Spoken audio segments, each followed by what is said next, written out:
Avengers Infinity War could actually beat The Force Awakens. We have some new directors for Masters of the Universe. And what happens first, a zombie apocalypse or World War Z 2? Yeah, that's right. It's movie talk. It's live. It's Friday. What's up, guys? How you doing? Are you excited? Perri Nemiroff joining me and Dennis Tzeng on this fine Friday, guys. How are you, Perri? I'm a little disappointed that Dennis didn't get the plaid memo. How good would we look right now? I did get the red memo. All right. You get a pass for that. Got the red memo. Perri got my memo of the red plaid. And we are going to go right into our top story, which is, of course, Infinity War. And the marketing blitz is happening, guys. We got a lot of clips. 2 more just dropped right at the start of this airing with Letitia Wright talking and showing some scenes of her and Vision, which you guys can go find that online. But the real news here was this first real look at some action with the Black Order, with some of the Avengers, Captain America, Black Widow, and Falcon. And I dug the look. We'll touch on this briefly, just your take on it. And is that Peter Dinklage? Perri Nemiroff?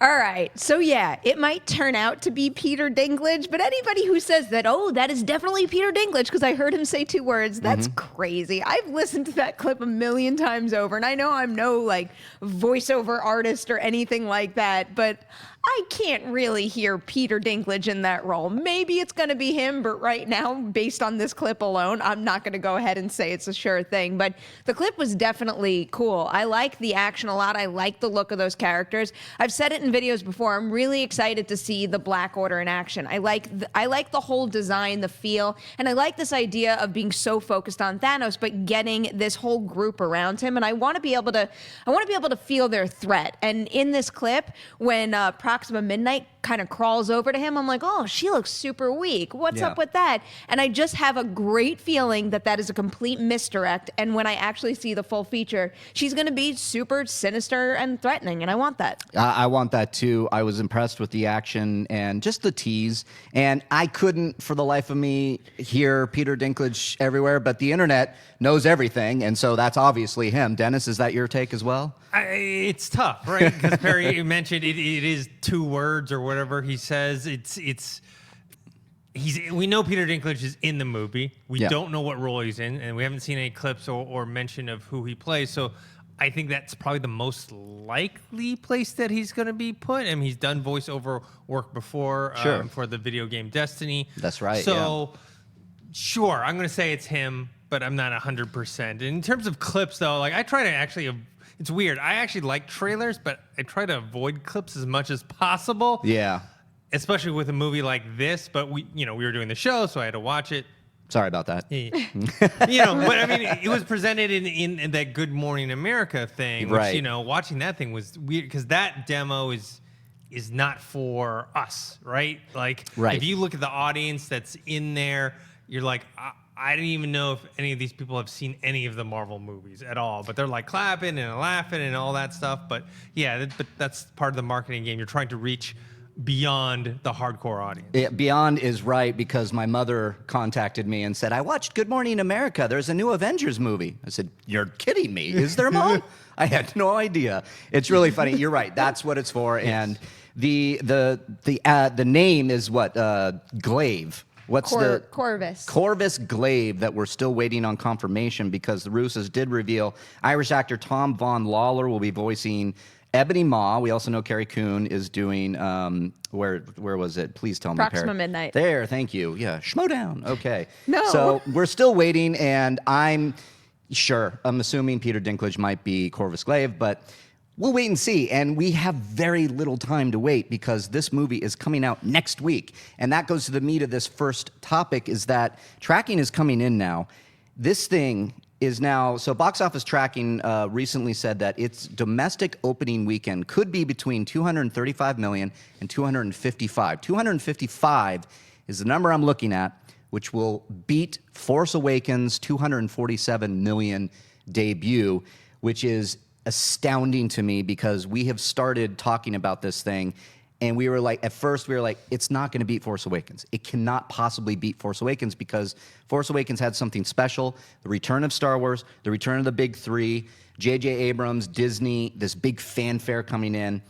And now we're looking at things starting to change. So the Wall Street Journal comes out and says that a poll was used and used frequently in Hollywood. Thanks for the hat tip to Slash Films for pointing this out. They're saying that 45% of moviegoers surveyed want to see Infinity War as their first choice.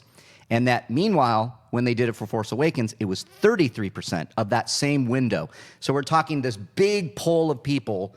Who wants to see what? Are you going to see Force Awakens opening weekend? 33% says yes. This one is 45%. No, I'm seeing Infinity War. Okay, it's going to beat Force Awakens. That is my prediction now. I've changed it all up and down. Dennis, are you with me on this?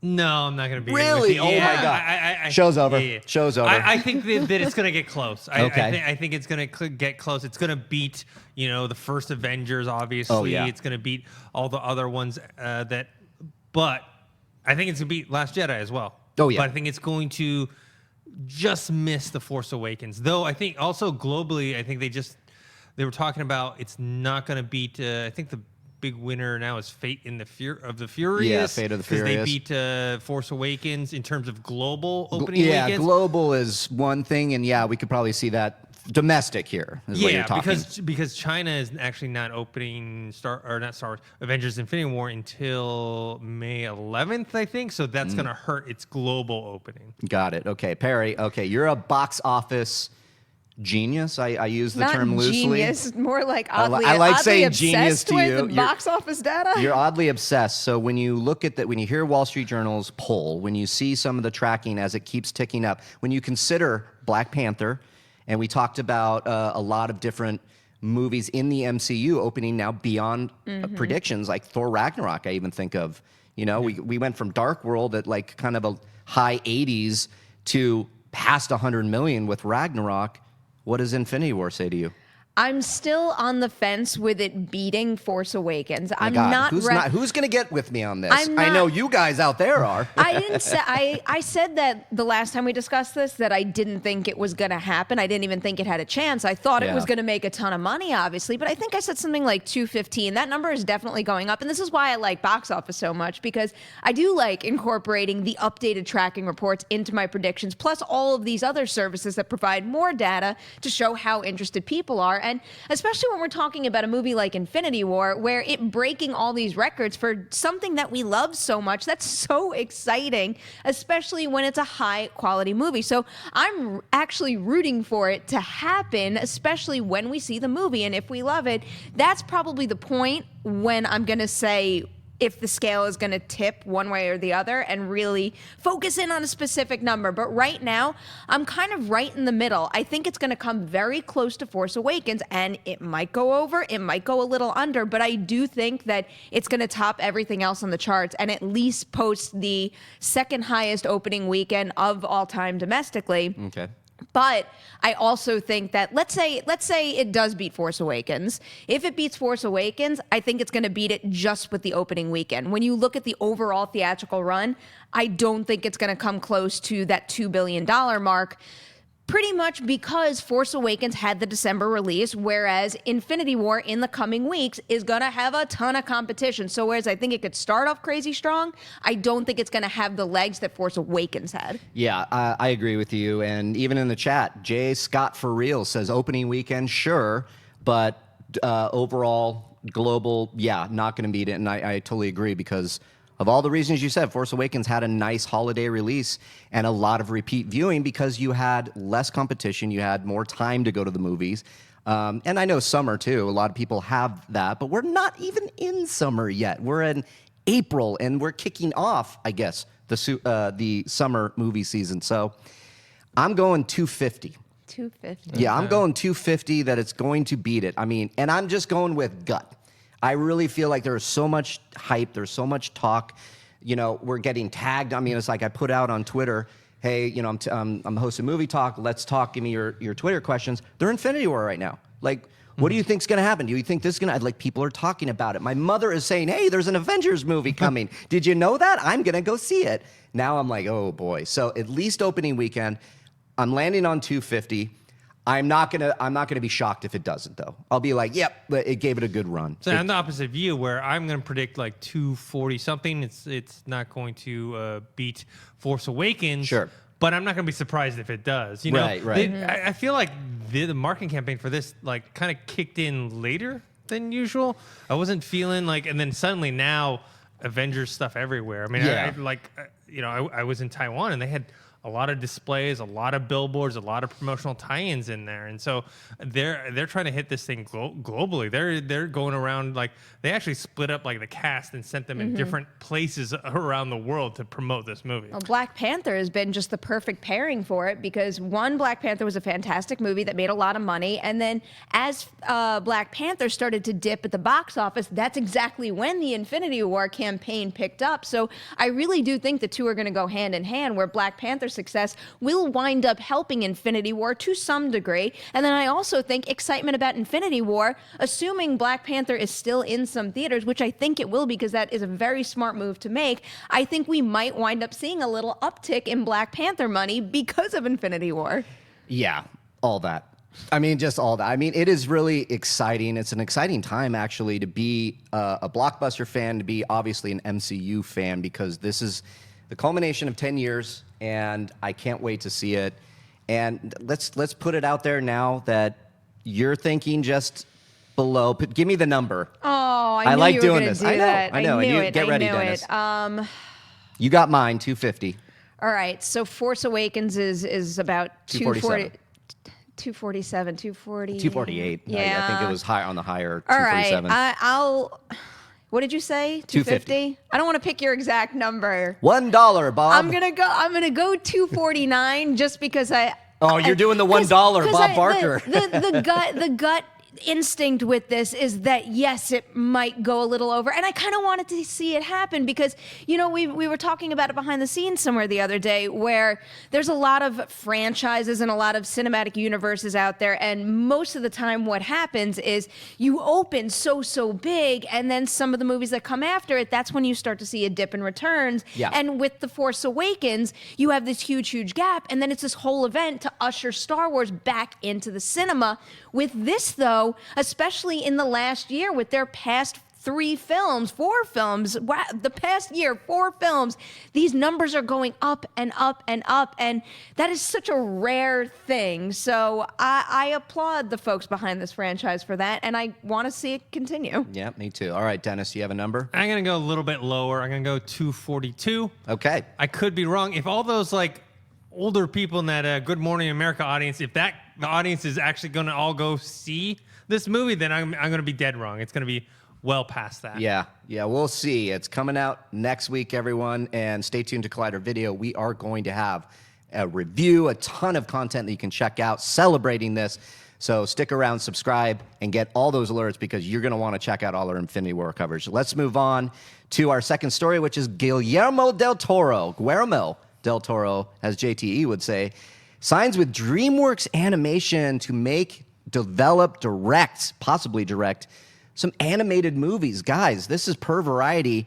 I mean, I know Perry's excited. I'm extremely excited to see Guillermo del Toro not only sign a deal with Fox Searchlight to develop some genre picks, some passion projects, but now he's doing that with DreamWorks Animation. He obviously created Troll Hunters, which is through DreamWorks Animation on Netflix.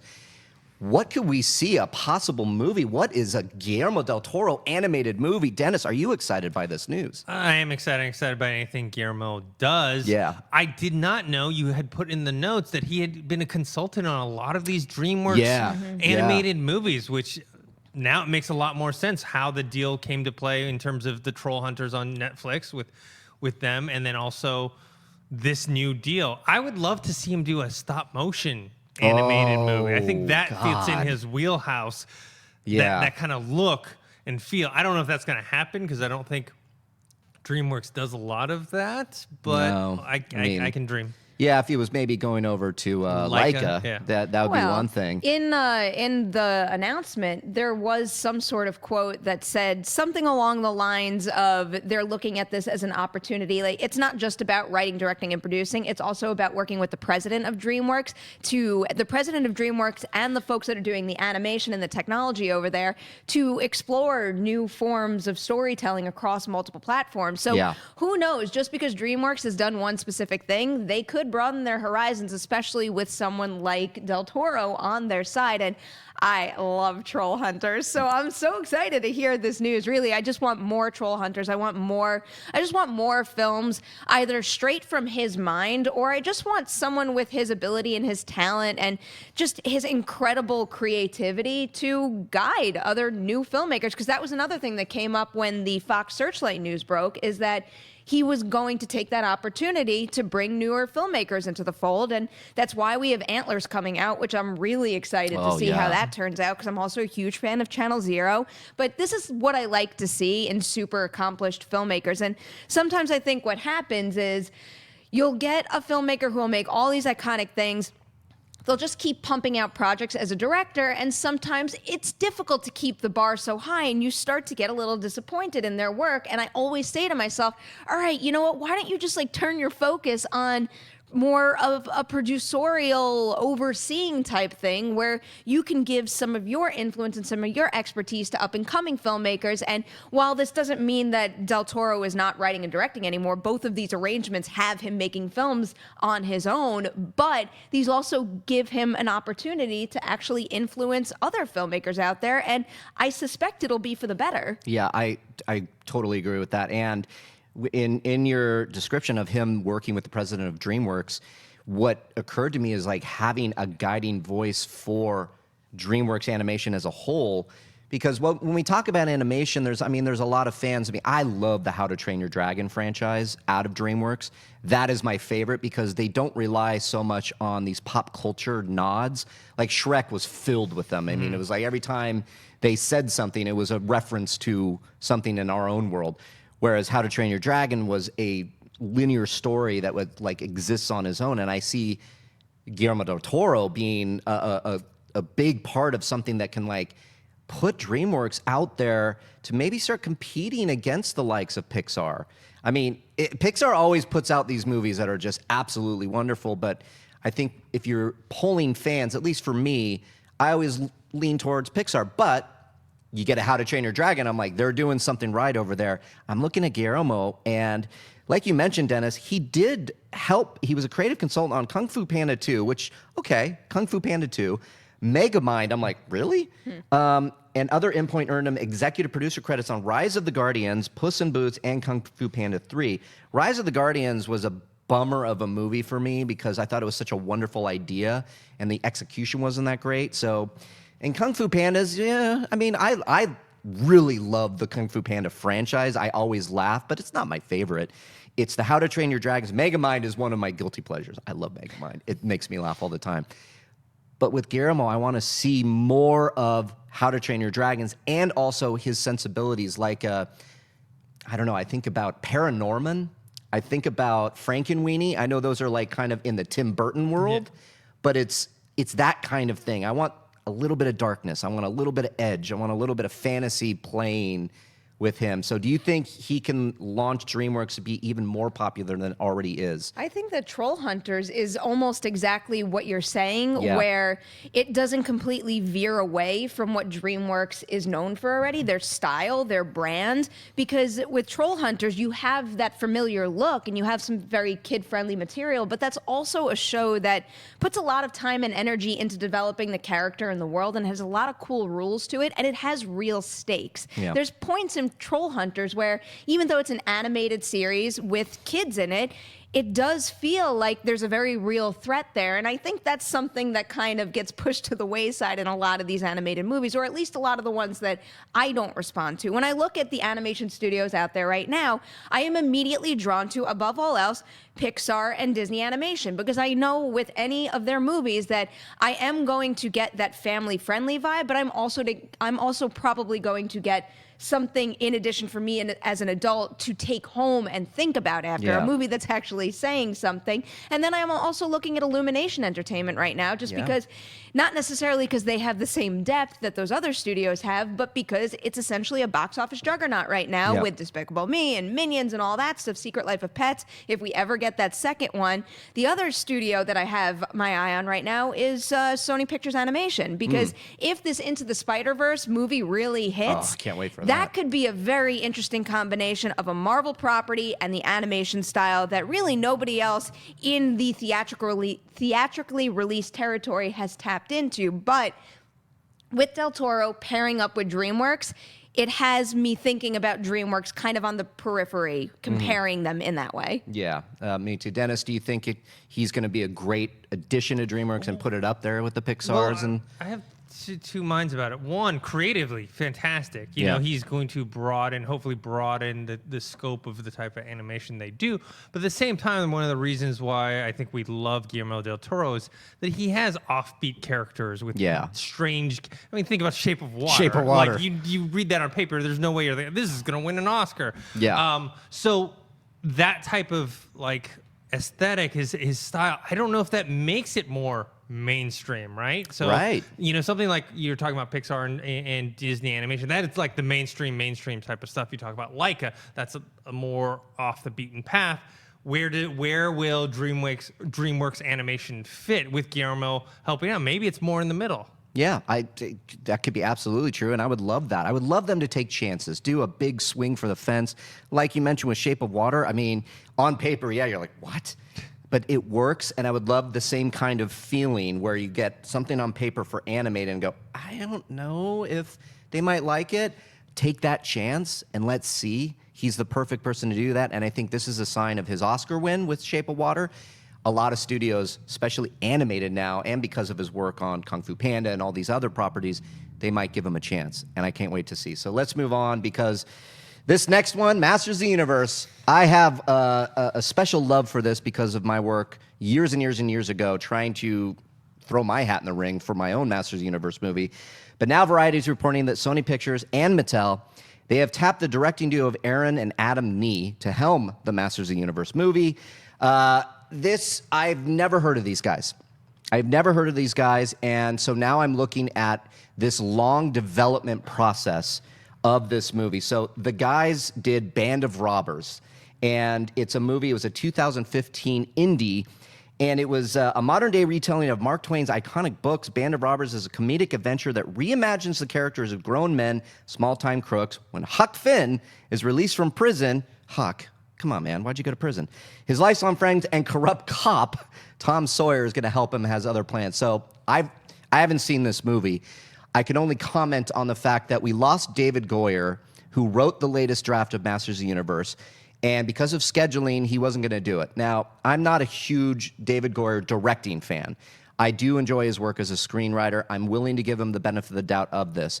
But because I know so much of the backstory of this movie, Masters of the Universe, started over with John Woo is going to do it. I read the script that had He-Man asking to go get hamburgers. That was the script that I read that John Woo was going to potentially direct. He-Man talking about going and getting some burgers. And I was like, what? Then the development over at Silver Pictures that I had a little hand in. It was great. Ethan Irwin, who is the head of Silver Pictures now, he helped with that. Christian Harloff, of course. Moved over to Legendary. Justin Marks got involved. Moved over to Sony. We had so many different people that were putting their 2 cents in. And then we hear this, David Goyer, and now these guys. My main question is this movie going to work? Or is this too many cooks in the kitchen, Dennis? Well, it sounds like the Crow situation right now. Right. It's like you have rotating directors. I mean, this one doesn't have like a rotating lead actor, but it's like, is this movie actually going to get made? I also had never heard of the Nee brothers. I looked at the Band of Robbers. I watched the trailer. I actually thought it was looked interesting. I don't know if the movie's good, but it had like other, like Stephen Lang's in it, Melissa Benoist, like some other people. So, you know, we've seen other younger directors or directors that don't have that much experience take on, like you had who was it, John Watts, who did Spider-Man Homecoming. You know, you've had people who who haven't had huge experiences on blockbusters take over. So I'm not that worried about it. I'm more worried about the project in general because it just keeps kind of getting passed around everywhere. And this is not like a low budget thing. They're going to have to spend a lot of money on this thing. Yeah, they are. And I'm wondering what the tone is going to be, and what this is going to look like. Is it going to be kind of a serious telling? Because that's what we were going for. We were going Lord of the Rings, Star Wars. We wanted it to be epic. And then I mean, I've heard Sony has moved these drafts around, done a lot of rewrites. Perri, do you have any faith in this being the potential start of a franchise that can do something good for Sony? I'm kind of caught in the middle on it because on the one hand, a project getting so many different people in the rotation over so many years and never actually getting the go-ahead is concerned that maybe it's a really difficult property to bring back to screen like this. So that is a concern. But on the other hand, no matter what the tone is for this movie, it's going to cost them so much money. So it is much better off to be going through this process now and making sure whatever script and whatever directors they do land on are the best ones for the job. And, that leads me back to the Nee brothers. Again, I'm unfamiliar with their stuff. I did what Dennis did. I watched that trailer and, it didn't look like anything that would really appeal to my sensibilities and my taste as a film viewer, but there was something there. But still, going back to what we were talking about yesterday with Mask and F. Gary Gray joining up, it's like, I don't know much about Mask besides what I've researched just knowing that they're making a movie. It's the greatest toy line of all time. No, that's not true. That's not true. Uh-oh. Do we want to fight I'm about kidding. it? I know. Should we deviate and talk about toys? Go, I'll judge.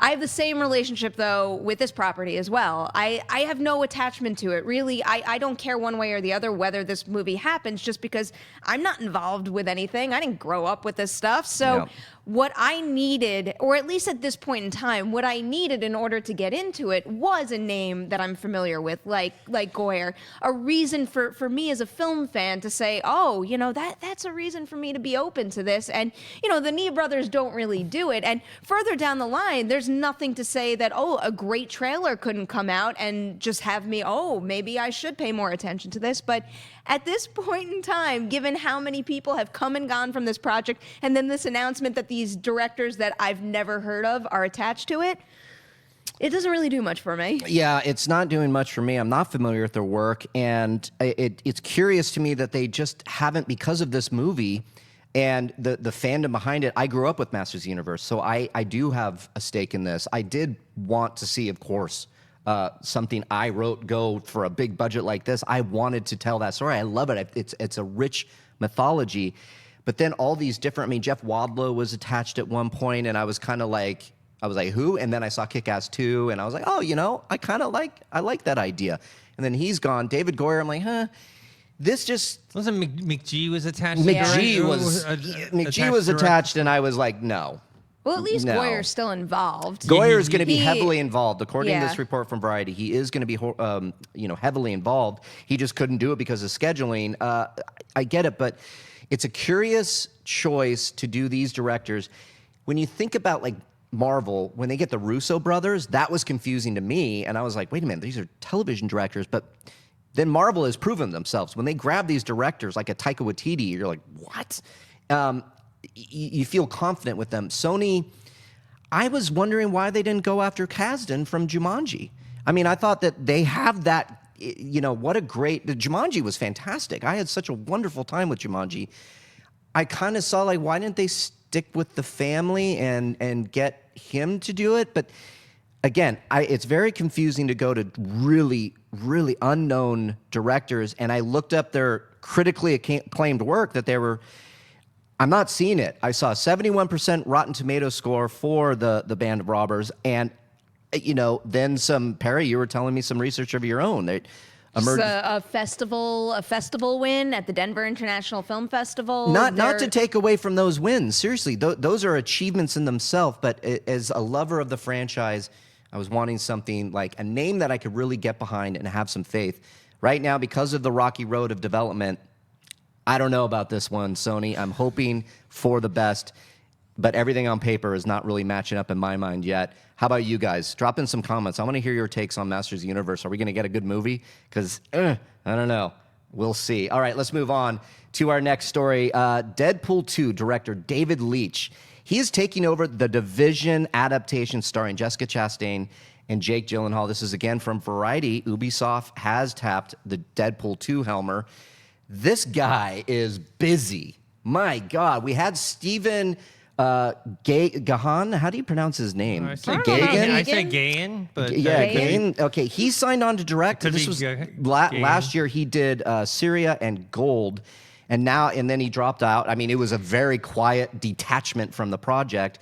Now we have David Leitch, who is already developing Atomic Blonde 2.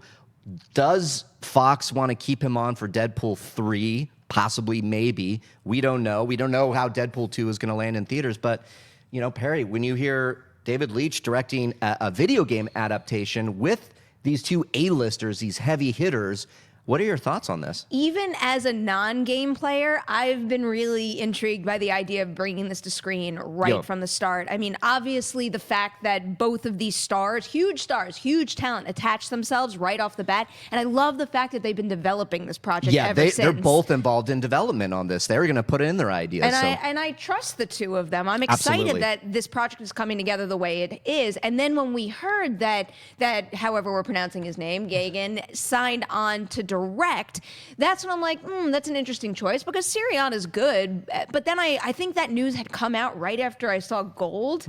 And there was nothing about Gold that made me think that, you could make a good Division movie. But you swap in Leitch, and even though I didn't love Atomic Blonde, I could see that style working in this adaptation really, really well. And, you know, the fact that he's being courted for something like this, doesn't that have to be a sign that Deadpool 2 is gonna be good? I'm just gonna latch on to that right now because I want it to be true. But I think there is a reason that he is so on the rise right now, and I don't think it is just because John Wick turned out to be the hottest thing. It's been a lot of years since John Wick came out. He is continuing to prove himself in new, fresh ways, and I do think that his sensibilities might be the perfect pairing for this project. Yeah, I'm with you on that, and I looked immediately too to the fact that he got this gig. He's going to direct also, starting filming this summer, the Rock and the Jason Statham spinoff from Fast and the Furious. So he's going to do that. Dennis, do you think he'll go right into the Division after this, or do you think we might get Atomic Blonde 2 first, or if Deadpool 2 does well and gets critically acclaimed? I'm with Perri. I think people are like, he's doing good. That's why we want him for the Division.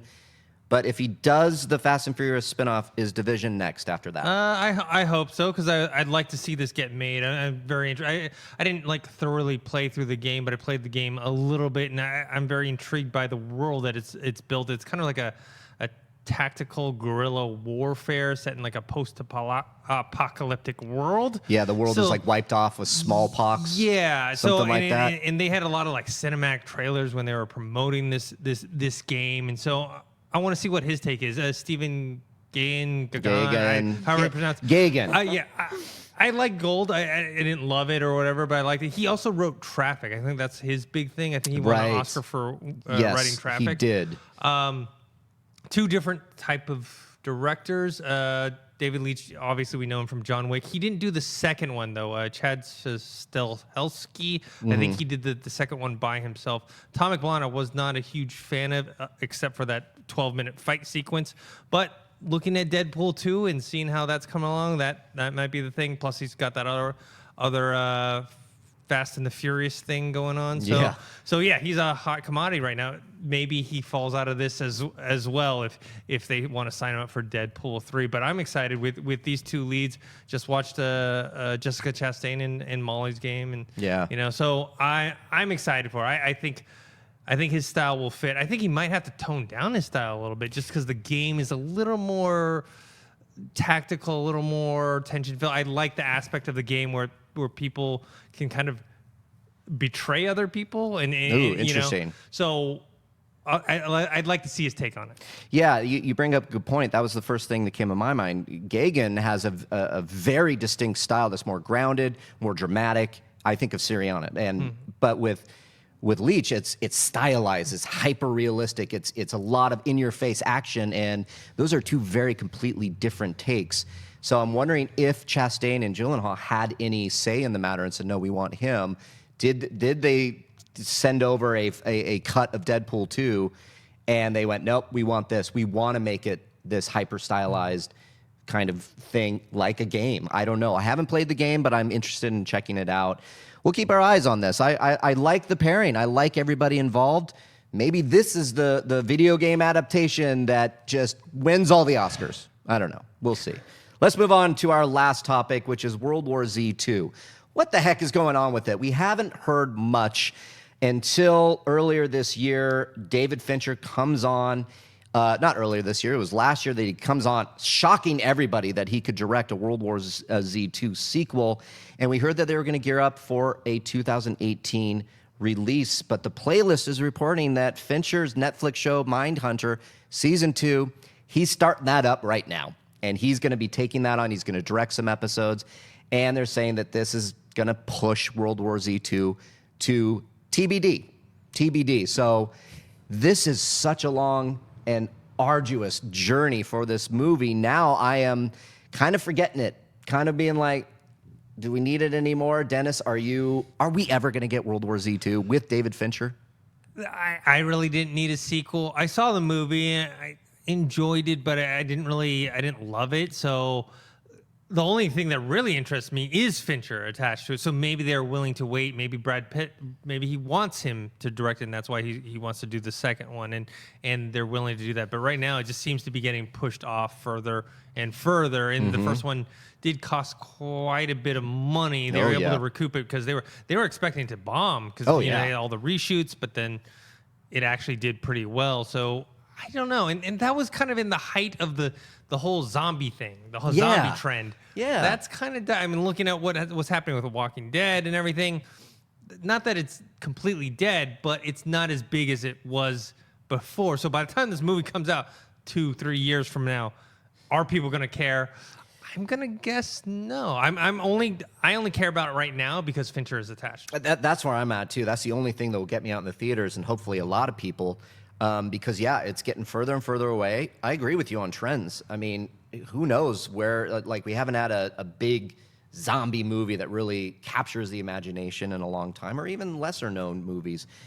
I don't know about this. I mean, I wonder if Fincher is just... I was shocked when he was going to even direct this thing. Yes. Were you, Perri? I was a little shocked. I mean, they had the relationship, so sure. I can't say it was the biggest surprise in the world when there was that talk and then it actually turned out to be the real deal. But, it also doesn't surprise me that it's getting pushed again. It is an expensive project. Yeah, they wound up making a lot more money than they had expected on it. The idea of getting Fincher involved would be great, but he's got other priorities, and he's the kind of director that does what he wants to do his way. And if right now he is feeling Mindhunter more, it doesn't surprise me that he's going to say, nah, not right now. I'm going to go do this. And now I'm just curious to see whether the studio waits for him or not, because Brad Pitt no doubt has a lot of pull with this. So I would think that if Brad Pitt says, we got to wait for Fincher, which I think is the smarter play here, because one way or the other, Fincher or not, I liked World War Z enough to want this second film no matter what. Yeah. Obviously, if they hire a director that I'm not a fan of, maybe that'll limit my hopes and expectations a little. But Fincher or any other good director, I want this World War Z sequel. Yes, I know that zombie trends right now, especially if you look at Walking Dead, are going downhill. But there was more to this than just, oh, they're zombies. Oh, they're fast zombies. Mm-hmm. There was real character development in there. I liked the scene that they set, the atmosphere. I liked the tension of this kind of scenario. And there were also a number of really great attack and fight sequences that I want to see more of. I want to see more of those set pieces. So I am hoping that this winds up happening, but I wouldn't be surprised if we don't see it for a very, very long time, if we continue to have conversations like this over and over and over again as Fincher adds more projects to his list, as maybe the director switches up. So I want the World War Z story to continue, but I don't know if it's going to happen in the near future. It's Fincher or bust for me with this. Like, if he drops out, I'm like, unless you get another director that really captures, like, and go, oh, okay, now I get it. And Brad Pitt, he's going to shoot Once Upon a Time in Hollywood with Quentin Tarantino, so he's booked now for pretty much the summer, which is what they were targeting. And now, who knows? Yeah, what is Fincher going to do? I am actually really excited that he's focusing on Mindhunter because that is a fantastic series. It was one of my favorites of last year, and I can't wait for season 2. We'll keep our eye on this. I mean, who knows? You guys, what do you want? Do you want World War Z 2? Or have you forgotten about it and we just reminded you that Fincher, oh yeah, he's attached? Drop in some comments. We want to hear from you, all right? So let's look at today's plugs because we have a lot of good things happening at Collider Video. As always, we have a new Schmodown live event at the El Portal Theater. That's the big one, guys. We have our first match. It's a Star Wars 3-way match. Ken Knapsack. We have, I can't even see it. Joseph Scrimshaw. And I can't even see Damon. I forget his name. I am so sorry, dude. They're going at it on the Star Wars.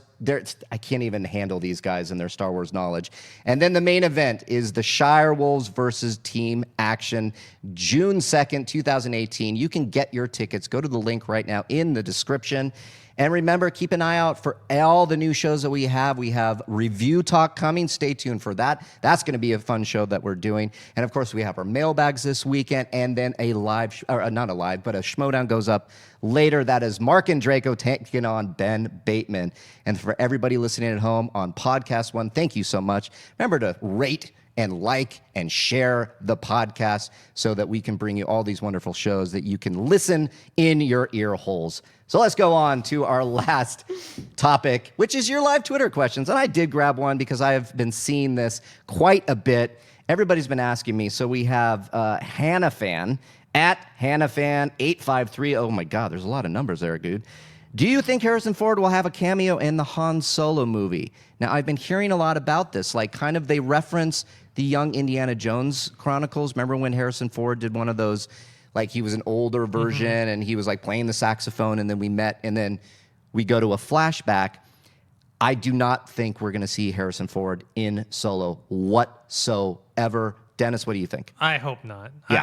I think it'd be cheesy, and two, you're already having a hard enough time trying to establish Alden Ehrenreich as Han Solo, the character. Bringing Harrison Ford is just going to remind people again that he is not Harrison Ford. So not a good move. I don't think they're going to do it. I'm so with you. That's exactly why I totally agree with that. You do not want to remind people that the most iconic smuggler in the universe was done by Han Solo or done by Harrison Ford, and then you get Alden, and then you're automatically comparing them. And that can happen at the beginning of the movie if they go, there's that great joke with him on Force Awakens, Han Solo. Spoiler alert, everybody. If you haven't seen Force Awakens, the one person out there, when the lightsaber goes through, it pauses, and he goes, you might wonder how I got here. And then it reverses back to like young Han Solo. You're not going to see it. Perri, your thoughts? No. Yep. No, for the reason that Dennis just put out there, first and foremost, but no, also because, I don't know, sometimes you can get away with losing a character and then having them come back in some capacity and not taking away from the death. For some reason, from a narrative point of view, it doesn't feel like that is a good idea just for that moment in Force Awakens. It meant so much. I don't think they should bring him back for that reason. Also, I don't think Harrison Ford really wants to do it. If anything, the only kind of cameo that could work is maybe not even a Han Solo cameo, but if they hide him somewhere. But that even feels like a stretch. A stretch, one, to find a reason to do that, and a stretch, two, to get Harrison Ford to do something like that. So I'm going no on this. Yeah, that's totally agree. All of that. So that's our take on it. What do you guys think? Let us know on some Twitter action if you are so inclined. Last question comes from Janine Dabine. Hi, Janine. Thanks for this question because we actually talked about this but decided not to put on Movie Talk. I saw a story yesterday about Netflix planning to buy some movie theaters in order to get their original films Oscar consideration.